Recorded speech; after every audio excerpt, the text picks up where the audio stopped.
okay, are we going to, like, take a pause? Like, no one's going to listen to this. Wait, but they might. Could that be the intro? Yes. Sisters who've seen it. We are the sisters who've seen it. Sisters, shooby-dooby-doo-wop, sisters, shooby-dooby-doo-wop, sisters.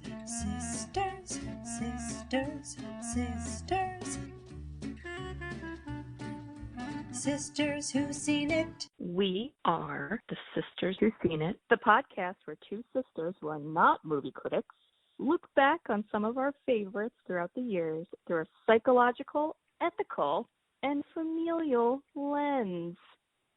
I'm Katie, the one sister. I'm Bridget, the other sister. There's only two. So, Katie, what kind of movies do you like? Oh, I feel like, honestly, I like almost the opposite of what you like, but also not. Correct. Does that work? Yeah, you know what I'm saying. So I like all the nerdy stuff, all those superhero, like, space, sci-fi, Lord of the Rings. News fest. Uh-huh. Yep. And horror, which you hate. You hate it. I'm afraid. I'm afraid. I know. Oh, I know. And then I love all children movies, but not like Barney, you know? Like, not that. That's too much. You were really into that as a kid, though. No, I know, but that's because there were subliminal messages. True. That's not because, that's not, yeah. Like the cleanup song? Like who? Everyone knows the cleanup song. Or maybe that was just Barney? I don't know if that was Barney. What? The cleanup, everybody everywhere? You don't think Barney started that? I did. No. That should be should we have a fact check? And do you want to do it? Because I'm lazy. Hard no. It's a hard no. So there's Everything no, we say. so we have to disclaim everything is not factual. It's all taken with a grain of salt. Okay. All right. Well, that's me. I mean, and I like other stuff, but I feel like I gravitate towards like those. Like, yeah. If it's just me choosing something, I'm probably gonna reach for one of those bad boys. Like when you're like, let's go see Spider-Man 18, because in my mind that's how many there are. Yeah. Well, you're close. Well, I'm like, I want to hang out with Katie, so okay, but I don't care about the movie. Wait, but you know what's funny about that joke is you and I literally saw the original Spider-Man with Tobey Maguire. We saw that in theaters. Don't remember. So Bridget! Well, I mean, I'm sure we did. It sounds like William Dafoe. So, well, for me, indie movies, obsessed with. Any indie movie, any comedy, any rom-com, and my dream is when they're all together. An indie rom-com, I guess rom-com is comedy, but you know what I'm saying? Like, not the intense, like, romance. That's just a lot. Like, you really loved The Big Sick, or what was that movie called? Yes, exactly. That's a perfect. Yes. I love the movies that feel like real life, and like they're a little intense. They're just a little. They're a little. We don't need to cut someone's head off with a chainsaw. They're just a little. That's sometimes real life. With the chainsaw? What? Maybe. Hey, I'm sorry. What is going on in Jersey? There's a lot of true crime podcasts in my life, too. So. What can I say? Okay, so I also went into this whole spiel, which is very typical of me and not you, that, like, you know, we grew up near a Blockbuster. Okay, but it wasn't a real Blockbuster. It was like a West Coast Video. You just schooled me. It was a West Coast Video. Yeah, sure was. Oh, fact check is Katie. You're so right. And do you know what movie I remember getting the most there? It's gonna be something really terrible. Wait, let me think. It's in your genre. It's probably like Men in Black or something. Hippie long stuff. Stop it. They had everyone. There was like 12. And I went, like, from start to finish, and they were, like, different. I don't even know if this is true, but I feel like I remember they were different colors. And I was like, oh my God, the one that she like goes on a trip. And oh my God, the one that she spills soap in the kitchen. And like, it was like so fun. So anywho, back to the point is we had movies at a young age. Yeah. I also feel like we had a good setup for movies. Oh yeah. Like we had that big screen TV. Oh. And it was like just like a dark like movie theater. Like I watched a lot of movies down there. That was a very late 80s, early 90s TV set where the back of it was equivalent to like a car. Like that's how wide the back of it was. I bet that TV cost like them $100. But should we talk about our first movie? Oh my God, yeah. This is such a good one. It's a great one. The movie this week is Almost Famous, directed by Cameron Crowe. Woo! For all the listeners out there, all two of you, I'll be honest. Honesty is key in my life as a psychologist because we are not critics. We're not trained in movies at all. We should caveat that. We're like totally zero not credibility. Right. So like if you are expecting like legitness and then you're getting mad that like we're talking about Blockbuster but it wasn't Blockbuster, there's a reason.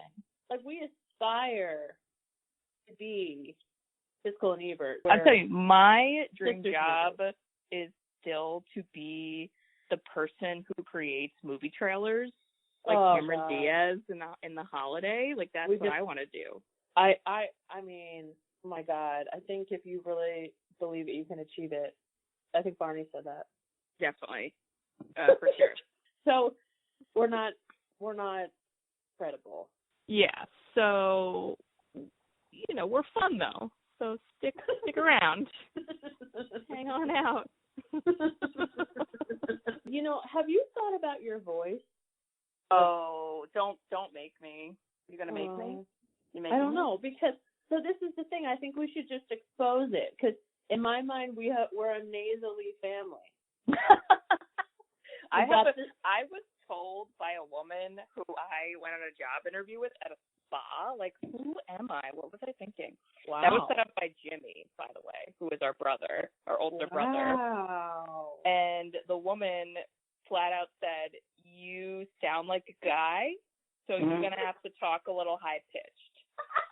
And I was like, oh, okay. Well, first of all, you're ahead of your times, because do you remember that woman? This woman got like millions upon millions of money, and the whole product was like a complete and utter like fake.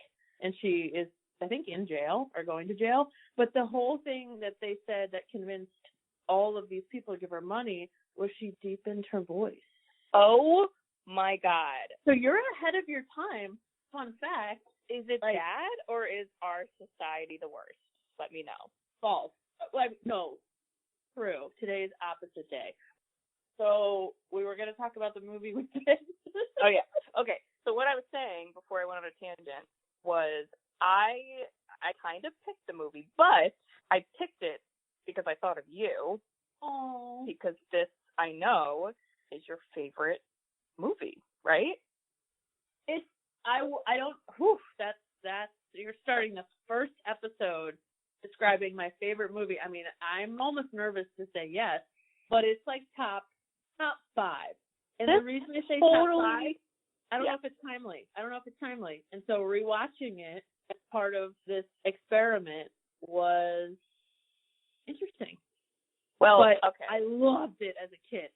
Like beyond obsessed, to the point that my dog's name is Penny Lane. That's what I was gonna say. Is that your dog Penny, I lovingly call Penny Singleton, which is a Hairspray reference, y'all. Wrong crowd. Nope, they're there. They're with me. I know it.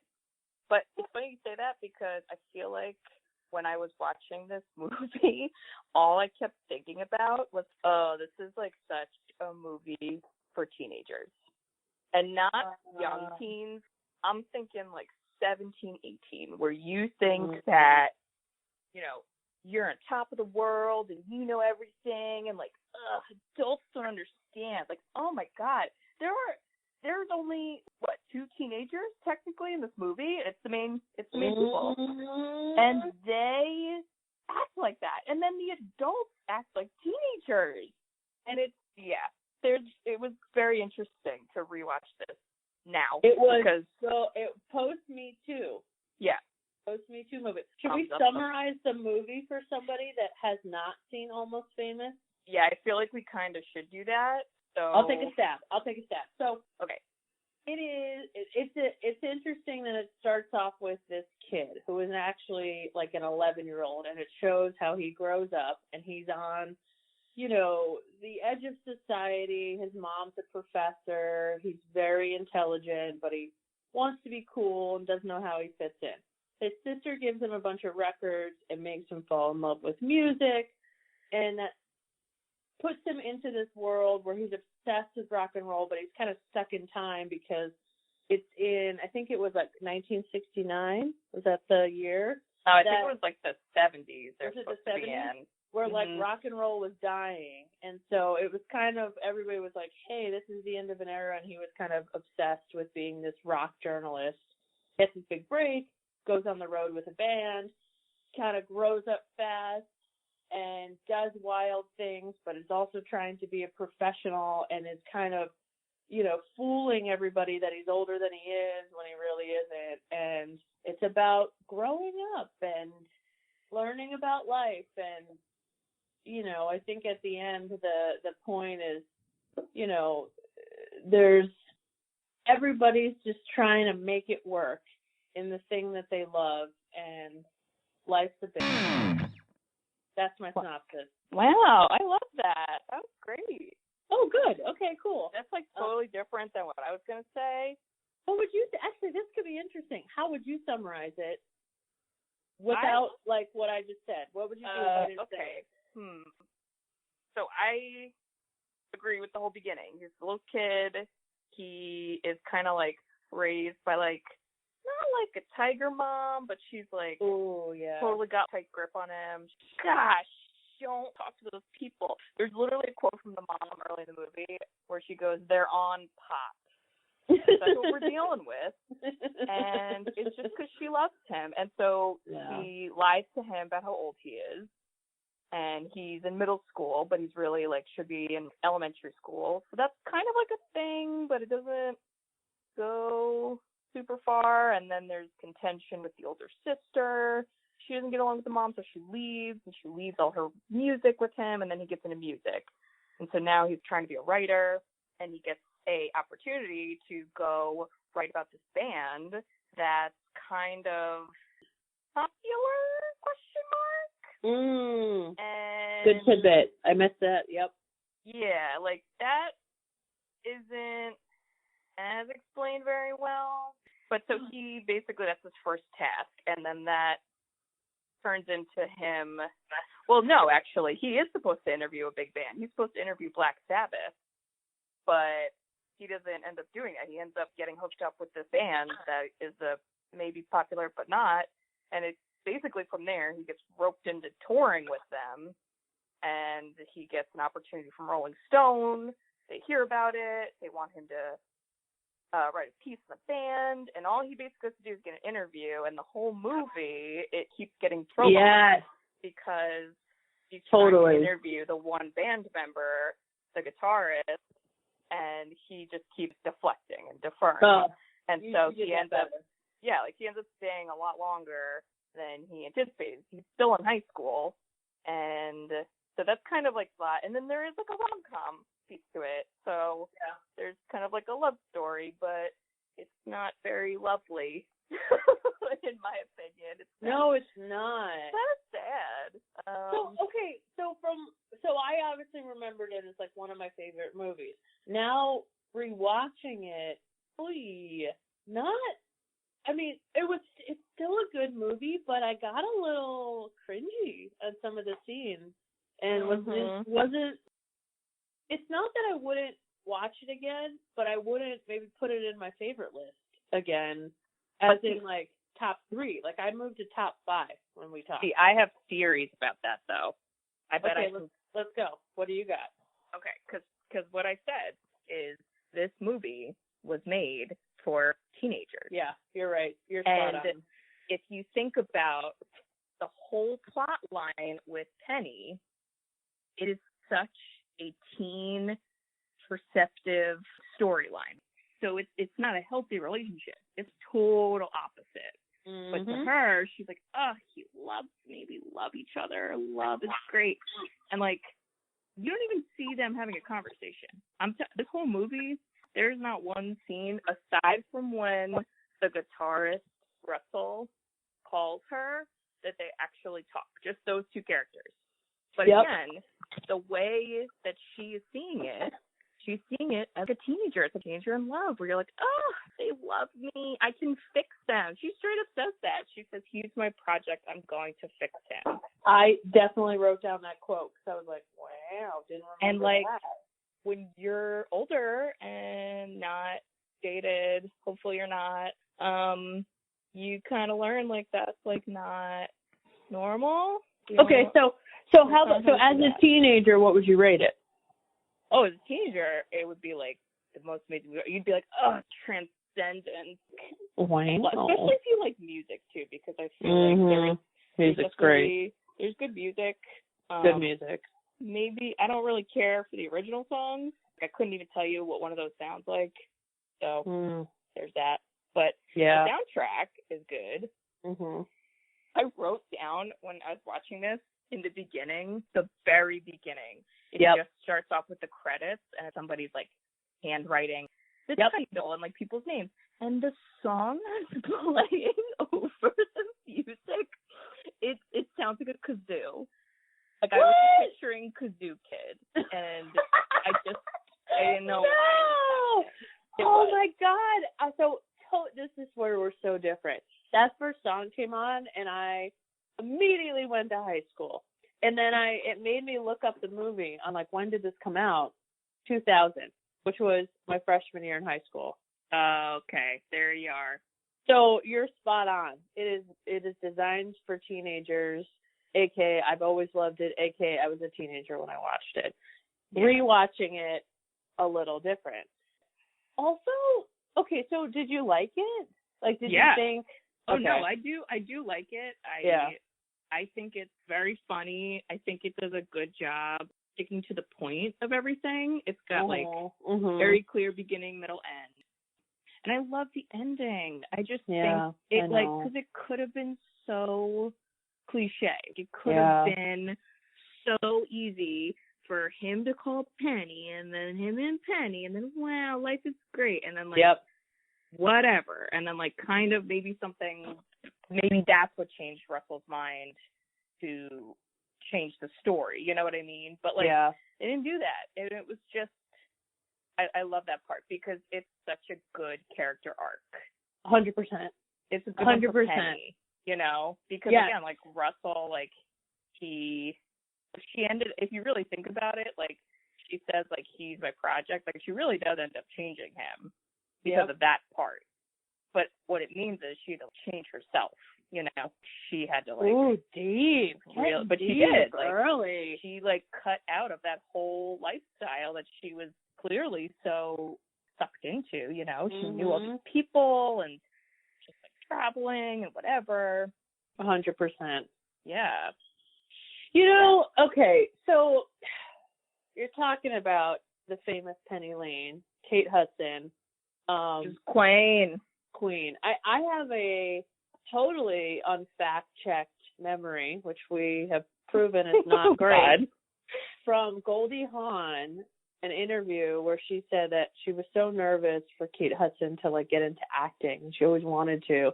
And Almost Famous, she had begged and begged and begged, and she finally got this role, and she was like, okay, go. And I think this was one of Kate Hudson's first movie roles. Wait, I want to look it up. So you'll have to look that up. And when you IMDb it, I want you to also check out the fact that this cast was unbelievable. Yes. Frances McDormand, Queen. Jason Lee, Queen. Anna Queen Paquin, Queen. For Fairuza Balk, I don't know how to say that, but she was the crazy chick in Craft. Philip Seymour Hoffman, R.I.P. Respect. Zooey Deschanel, okay. Rainn Wilson. Queen. And then the one that blew my fucking mind, because I listen to his podcast, WTF, all the time, the one, the only Mark Maron, and on his podcast, who the heck is Mark Maron? Oh my God, this is where I'm so much older than you. But like, Mark Maron is a comedian, and he has, like, he's kind of this self-deprecating, and he's had this podcast for so long. Like, he had Obama on it. You should listen to it. He's such a good interview. Okay, when they broke the gates, and he was like, hey man, like, lock the gates. So he doesn't look like himself at all. He's got this weird haircut I wasn't used to seeing. But on his podcast, his super famous podcast, the beginning, it screams, lock the gate. And I kind of never knew where it was from. And that movie, watching it clicked. And I was like, holy shit, he took it from his Almost Famous movie. And then I Googled it, and I was like, Mark Maron, you sneaky mofo. Do I love you because of Almost Famous subliminally? Mind blown. Boom. Do you see how I got there? Okay, Anywho, I did. I love it. Let's talk about also Jimmy Fallon.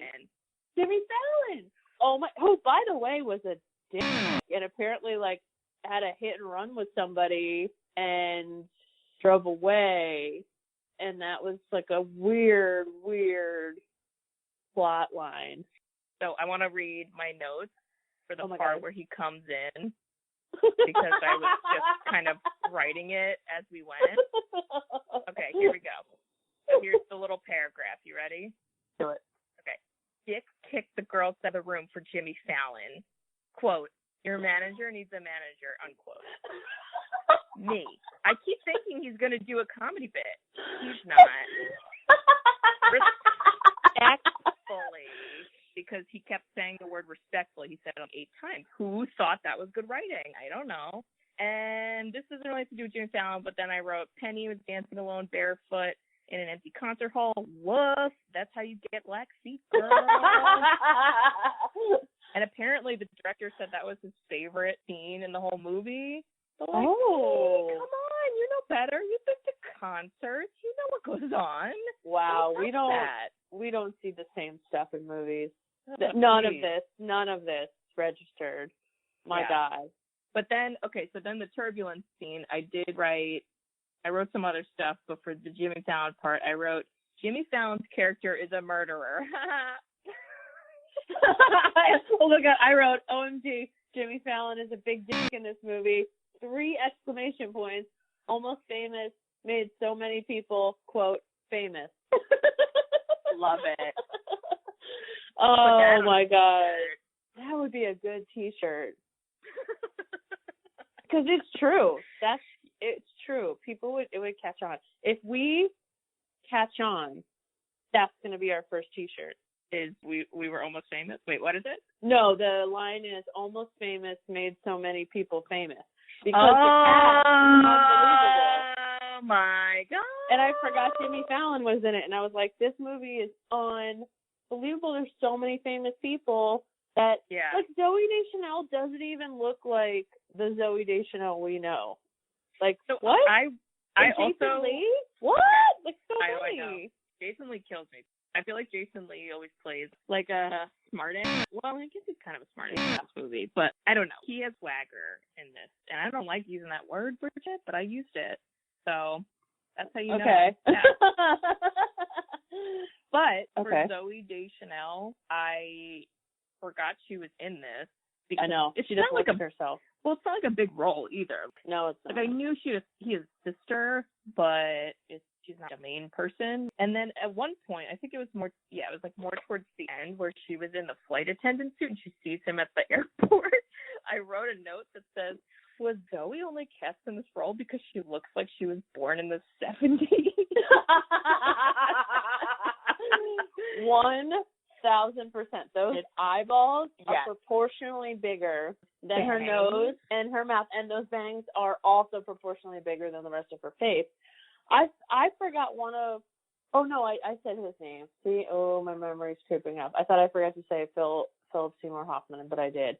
But he had a big effect on me. I have a lot of. I'm reading through my notes. He had a big effect on me. I was like, he was like a really good friend in the whole movie. Oh yeah.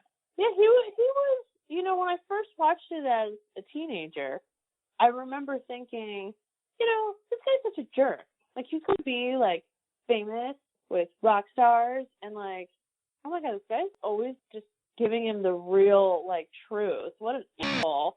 And now I look back and I'm like, what a gem. Yes. What a gem he was. Beyond, and his vocabulary words were unbelievable. I wrote down one of them, swirl. Oh, wait. What? Hold on. Ice cream? Hold on. No. Swirl merchant. He said, don't do it to make friends with people trying to use you. Don't let those swirl merchants rewrite you. And he was talking about Rolling Stones. Was that on the SAT or? No, I mean, Katie, we know I don't. I studied art. I mean, Katie. But yeah, anywho. Also, I've always had this obsession. I'm jumping because I'm looking at my Word doc. So, Morocco. Yeah.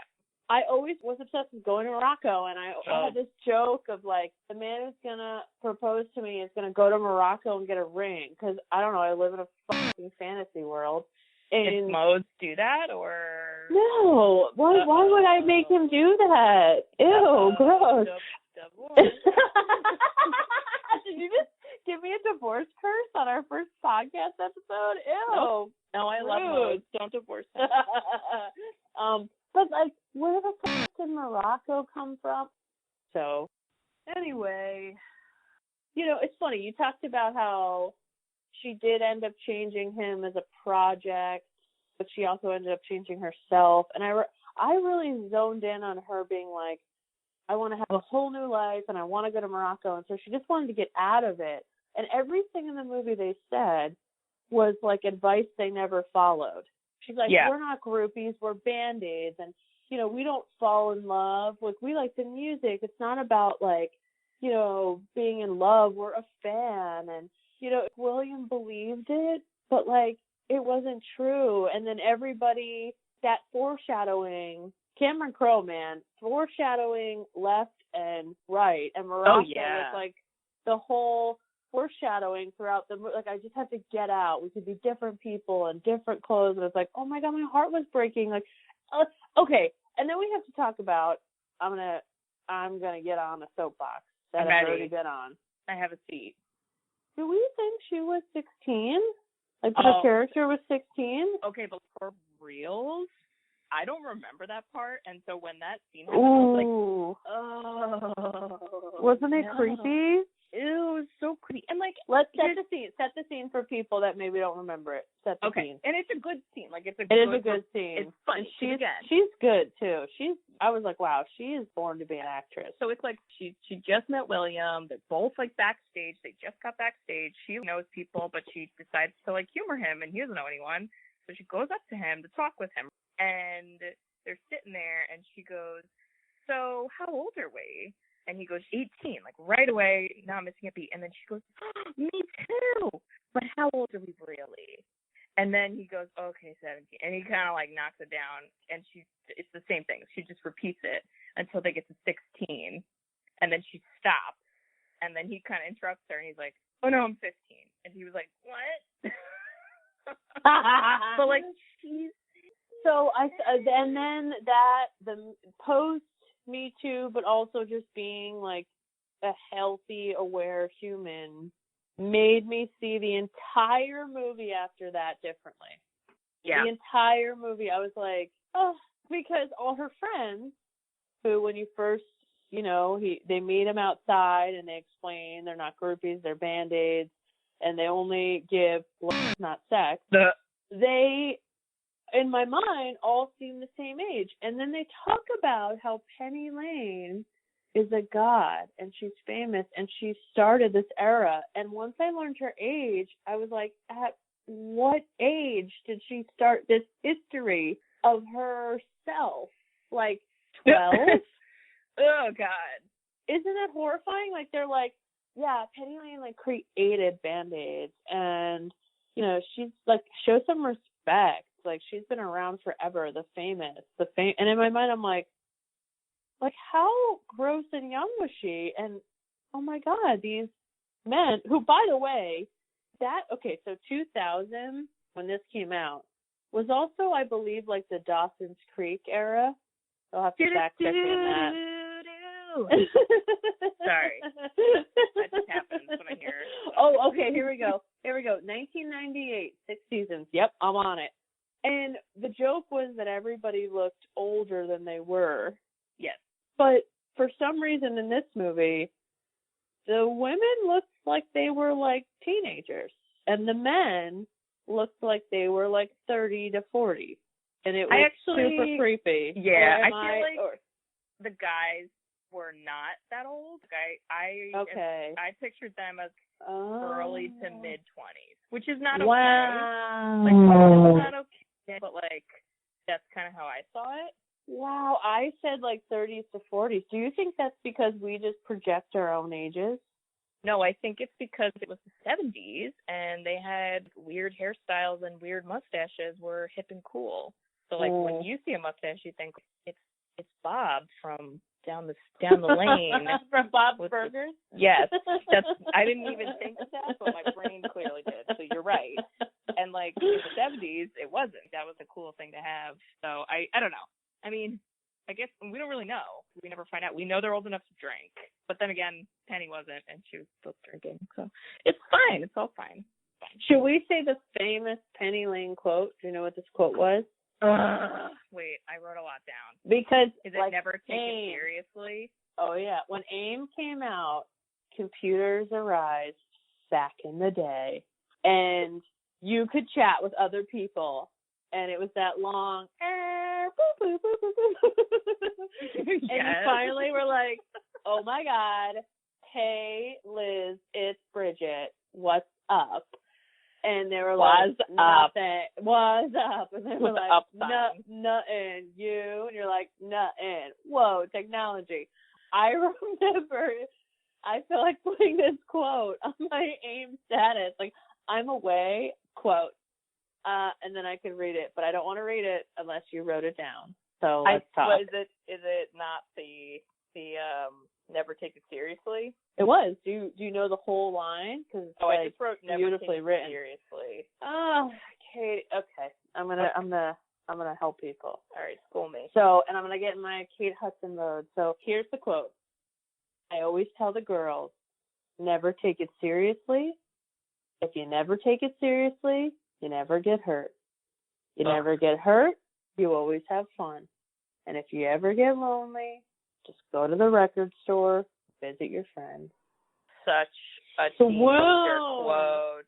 Oh my God. So it still hits me now. Am I a teenager now? Let's discuss. It is a good quote because I get it. You're like, you got to protect yourself. I like the fact that even in that time era, which was like Britney Spears and Christina Aguilera, okay, that was what was happening in society. It just had this vibe of, you don't have to be like everybody else. You can just be yourself and, listen to music and you'll be okay. That's the vibe I get out of it. But I take it as what you said before, where everybody says advice that they don't follow. Oh yeah. She's saying advice. And she ain't following it. Oh, she ain't following. Seriously. She takes it so seriously. So this part, when she says that, they get to the hotel, right? That's where she meets up with the band. And she says that and whatever. And then she goes into the room and she does her whole monologue that gets everybody looking at her. And that's when that's when William's like, oh, snap, like, people know you. Like, what's happening? And then Anna Paquin, narrator, she literally narrates the whole scene for us. I mean, it's for William, but it's like for us. You're saying the word narrate, insane. Keep going. It's insane the way you're saying. But it's so real. And then you kind of find out, she just brought William to make it seem like she was doing it for William, but really she wasn't. I didn't like Penny Lane too much, and that's when it started. I was like, oh, she's kind of a user. She's a little usy. Yeah. I do like her because, again, I think she's the best growth in the movie. True. I mean, she got there. She was OG, so that's sad. But yeah, that was. She got figured out. Whoa. But you said the thing about the Band-Aids. This is what I wrote for that part. I wrote, okay, William goes to a concert alone. Wow, that's so crazy. And then, not on the list. And then I wrote, Penny Lane with her purple glasses. And she goes, we're here because we love the music. And then I wrote, while they stand outside not watching the concert. Because that's what happened. Oh my God, we have such different brains. Like, you want to talk about foreshadowing? Oh my God, all I kept thinking about was how much they loved them, that they would stand outside to see them. What's still going on, Bridget? But, like, the other thing I thought about was that coat. Holy shit. I wanted a coat like that, and let me tell you, one day I'm going to get the guts to wear a crop top, and I'm going to be that motherfucker for Halloween, because that coat is so awesome. I'm going to find it on Amazon now. Okay, so let's also talk about, though, the Topeka, Kansas acid drop moment. Oh, yeah, that's... Okay, so the lead singer, he's not as good as the guitarist, who's really cute, and everybody likes that guitarist more, and so he always felt threatened the whole movie. So Jason Lee of him. And then it comes to a head with the T-shirts that have the guitarist in the front, and he's very pissed. So the guitarist says, screw it, I'm going to go out and, like, party and meet real people because I have all fake friends. And then he decides to just do acid in Topeka, Kansas. And in my mind, I thought, well, that's a jump. Yep. That's a jump. It's not like, I'm so mad, I'm going to take a shot. It's like, no, I'm going to chug acid. Yeah. But remember what it's like an extreme reaction. But it's literally what you said. They say things that they should listen to, but they don't. So when he's all ticked off and he leaves with William, he literally is like, I need real people with real feelings. And then where does he go? Goes to a house party with people he don't know to hide more children real feelings. There's so many teenage parties with, in my mind, Billy Crudup is like 35. You think he's like 20. And I'm just like continuously grossed out by these like kid parties for him. I literally wrote for that part. Russell goes to a party with kids instead of adults, and he starts preaching like he just started a cult. Because that's kind of what happened. You look at this movie so different than I do. Okay, so I went on this whole rampage of, and he gets high with more children. Age seems to be strange in this movie. Everybody got, here's this is another thing I was going down the pike on. Wow, everybody thought, the 60s and 70s, everybody did so many drugs and acid and this and that, and it's like, honestly, nobody was addicted to acid. But let's continue. Let's continue. I get what you're saying. Let's continue. Let's continue to the most awkward scene of the entire movie. Okay. Do you know what it is? I do. What is it? What is where he gets deflowered. Do we consider that a gangbang rape? Wait, I wrote, could this be considered a rape scene? Where is the consent? Because we don't see I put worried. Semi-gang rapes. I put rape. And it doesn't matter what genders and what role. It's still what it was happening. Creepy. It was creepy. And so, okay, funny story. So way back, probably around the almost early 2000s, if I think about it. Oh God.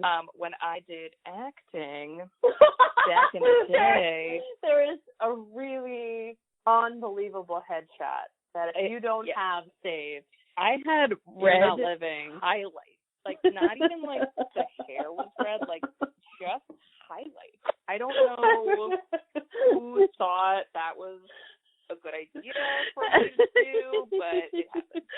So what was happening in my acting classes, one of the scenes, because like, you would go to the class and it was a class, so it's not like we were practicing for a play or like whatever. It was just kind of like we would get scenes or we would get monologues and we would do whatever and experiment. And so my teacher, who is still teaching, by the way, which is really awesome. I know. I'm so happy. That place is still open. Actors Playground. He had all these, just scripts or like pieces of scripts that whatever he bought or he had, whatever. And one of them was this scene. And what? It's so funny. And I never really understood why that was the scene, because if you think about it, there's not a lot of dialogue. Almost the whole scene is not speaking. It's the music, and it's kind of like a slow motion, and it's really like William looking at Penny, and just kind of, I don't know if it's him being like, so you gonna hop in here, or if he's like, are you judging me? And she's just like, you gotta set the scene again, because I think you lost me. What scene is it? This is the deflowering scene. Okay. Literally, when the girls would be like, deflower, and they're like running around him, throwing clothes. At the time, I was like, why is this a scene? Because like there wasn't a lot of talking. When you're younger, you think like acting, it's talking. But honestly, like seeing that scene now, I get it, because it's supposed to be you acting without talking. It's supposed to be you basically conveying what you were thinking. Yeah, we're gonna do it. You're hoping, through that part. So it's so funny. I always think of that with that one scene. So, and remember how they gave him shit? So when the movie keeps going and then they go to New York, post the crazy airplane scene, and they ask him, like, hey, William, we showed you the U.S., and did you finally get laid? And typical males, they don't really, like, say an answer, and they're all like, oh, yeah, you got laid. Ugh. In my head, I thought, like, getting laid was like a victory, a trophy. In the 70s, it was like, oh, having sex is this thing you gotta have, and that makes you cool. And like, I don't think teenagers today think that. Yeah, I don't know, because I think some do, just from working in like a high school. Okay, you are closer than I am. But I think it just depends on who it is, which teenager. True. Okay, so it's a person. It's not a. So it's. I thought it was like a thing of a trend. I know that every teenager wants to have sex, but like the bragging of it's a victory, or you did it, or you didn't, so you're the worst. I just don't think that's as prominent. But I also could be getting old and too far away. I don't think it's as exploitive as maybe. And in all honesty, I don't think this scene was too exploitive, because again, in my mind, I'm picturing like, whatever, they're older. But when I think of a movie that did it wrong, that totally got that wrong, I think of Easy A. Did you ever see that movie? I did. Who's Emma Stone, right? Emma Stone. So I don't remember any scene of any of that. It's not. It's the whole concept of the movie is the girl is like, people are gonna think I'm a slut, so now I'm gonna like act like a slut and like pretend I'm one, and this isn't. Nobody does it. Like that's too much. So like I think of it in that way. Like that's not real, Okay, I see where you're going. But I could see in this movie, they're bandmates, but they're friends. They're on tour. And I gotta say, I know you're gonna laugh at me, I really feel like whenever they were doing all the tours, staying in the hotels, like it was really giving me band flashbacks. And I know in your brain you're laughing, and I knew you were gonna laugh at that. Wait. Okay. You need to describe your version of band to our 0.0001 audience. Yeah, so it's not rock band, it's marching band. And that's so good. You're with people all the time. You are traveling with them.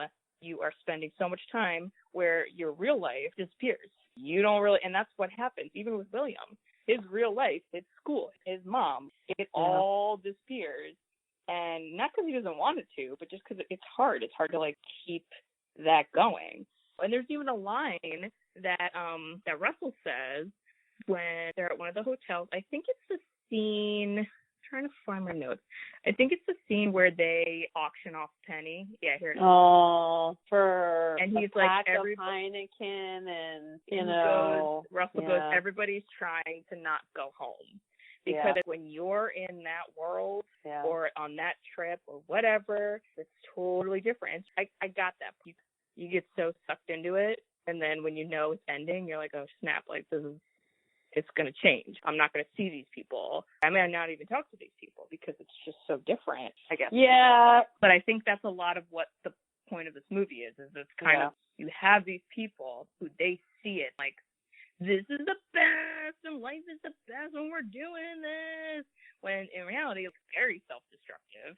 And William is like, wait, but like I like my life, but he can't leave it because Russell doesn't let him do the interview. It's funny, I didn't get it until later, and I looked up his name, Patrick. Is it Fugit? Fugit? Yeah. How do you pronounce that? Fugit. I say Fugit, but Fugit. I don't know. When that moment where he got rejected for the 10th time, it feels like, and he puts his finger, he gives him the middle finger to the hotel door, and then he has the laundry after the deflowering scene, and he's just bent, and he can't take it, he starts crying.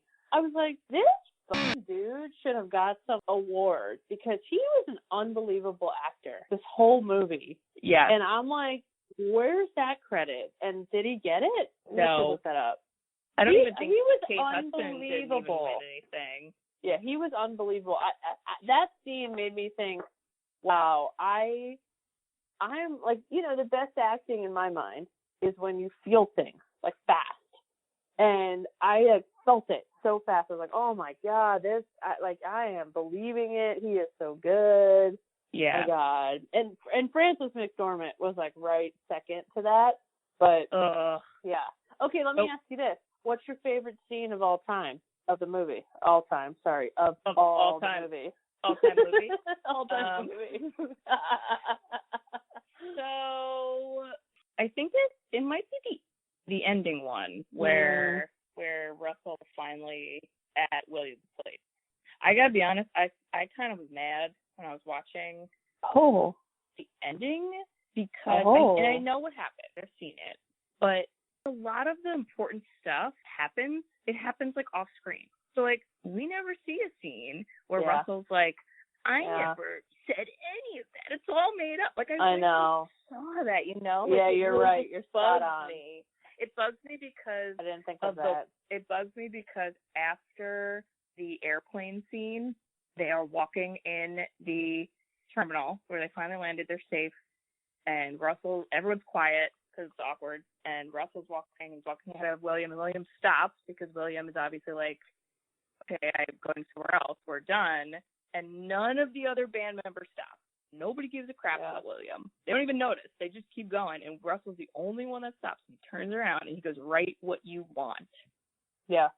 So, like, it made me so mad because I don't understand why are we putting that in there to have it be the polar opposite without us seeing it be the polar opposite. And they kind of showed it. There was like the one scene you where wanted to see it. Well, there was like the one scene where the band members were like, oh my God, can you believe we wrote that? Like, sound like amateurs. And in my head, I'm like, okay, well, you are. And everything that was said was true, but it just bothered me because even in that scene, Russell was like, well, we did say that. Or like, so let me get this straight. When I ask you what your favorite scene was, you then tell me the scene you hate? Is that what just happened? I like the last scene because it actually shows the two of them together again. Oh. And again, I feel like it could have been so much stronger if you were able to see, hear even if it was like a phone call, like just what Russell was saying. Yeah. I feel like it would have been so different, and I wish it could have been talked about. I wish it could have been like William being like, why did you do that to me?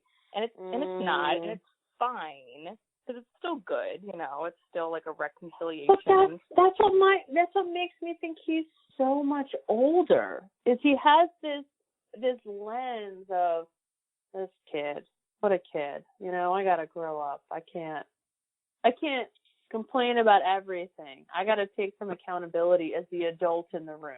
Like, that's also what permeated throughout the movie to me. But I don't think he does take responsibility even. I think the only reason he does it is because he realizes it's kind of what Penny wants. You know, because he says, he's like, she wanted us to be together. So, like, I'm going to do it. Oof.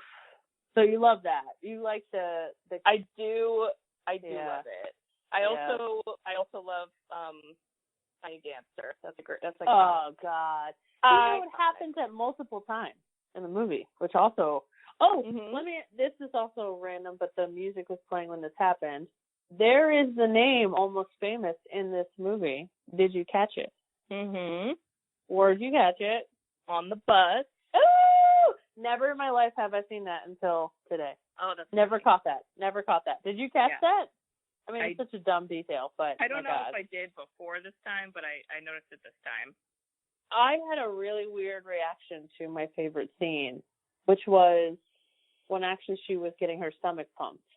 And as she was getting her stomach pumped, the music just cuts to My Sherry Amor, pretty little thing that, and it made me think of every movie that when that song played, it was a wonderful scene of like a woman or a man walking in, just like being the love interest for somebody, hence my love for rom-coms.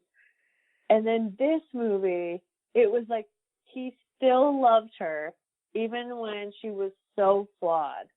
And I just thought, oh my God, like this Cameron Crowe, I bowed down. Like I just thought I thought it was just perfection. I was like, what? Mind blown. I never really like connected the dots to that. I just thought, oh, he loves her and she's getting her stomach pumped, haha.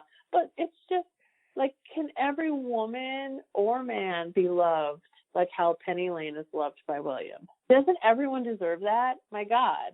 Yes.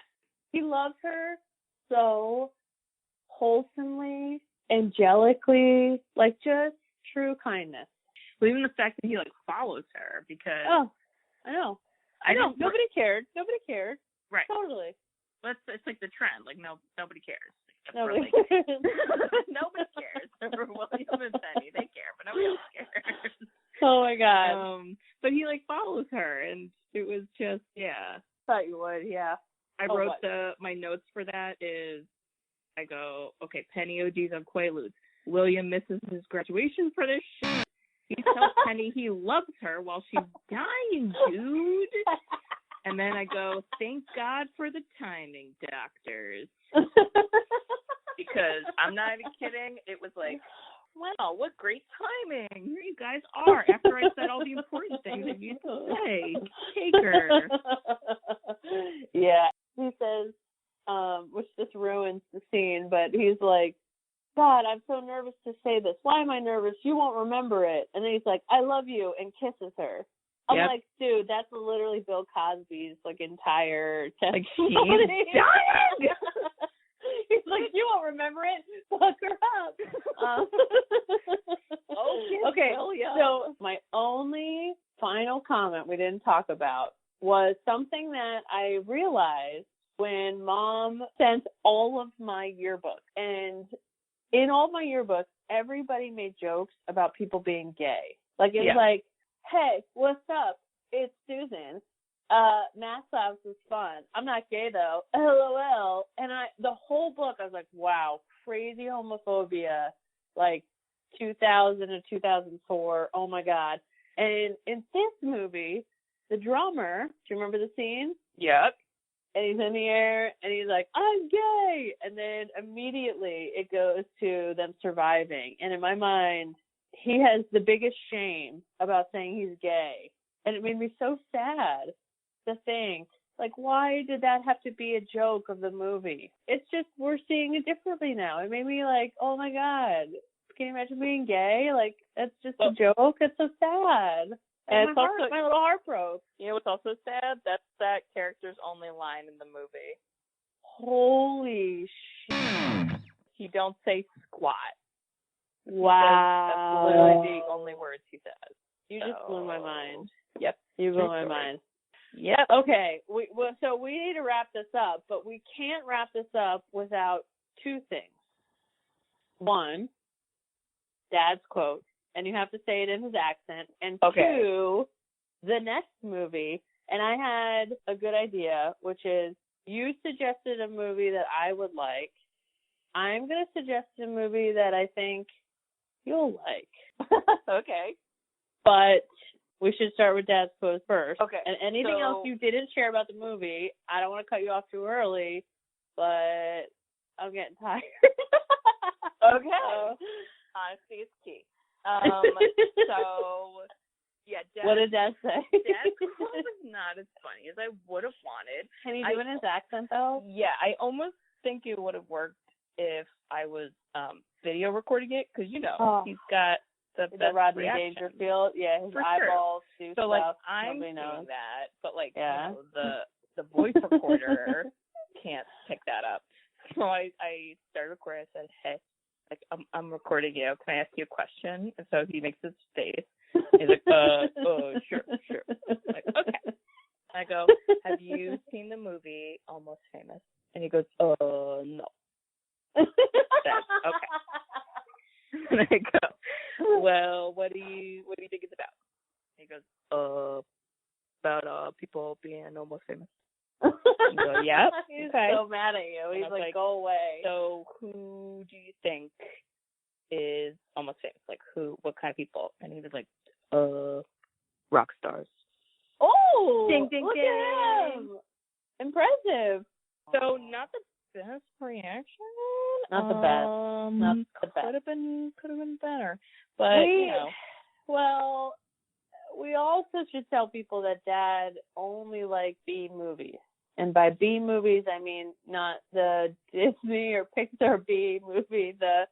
It's so shitty it doesn't get an A rating, it gets a B rating, and those are his favorites. Sharknado. Favorite movie is Lake Placid.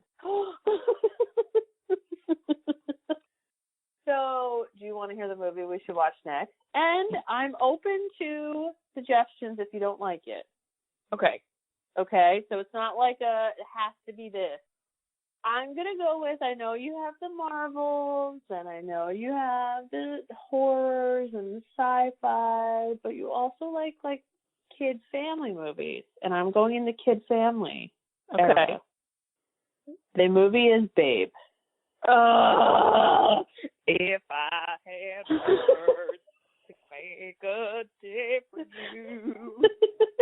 Yeah, you handle it too. You love it. Y'all can't do this to me. I'm dead. Wait, are you dead excited or dead Yes. terrible? No, I'm the most excited. This movie makes me cry. So this is fun. Like, I would watch this movie and be like, this is so funny. And you watch it and think it's sad?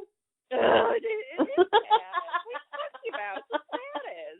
I was like, oh, that's so funny. He's got a pig as a farmer. So you think, oh, God. Killed the pig. What are you talking about? Don't ruin the movie, Keith. Hold our podcast about it.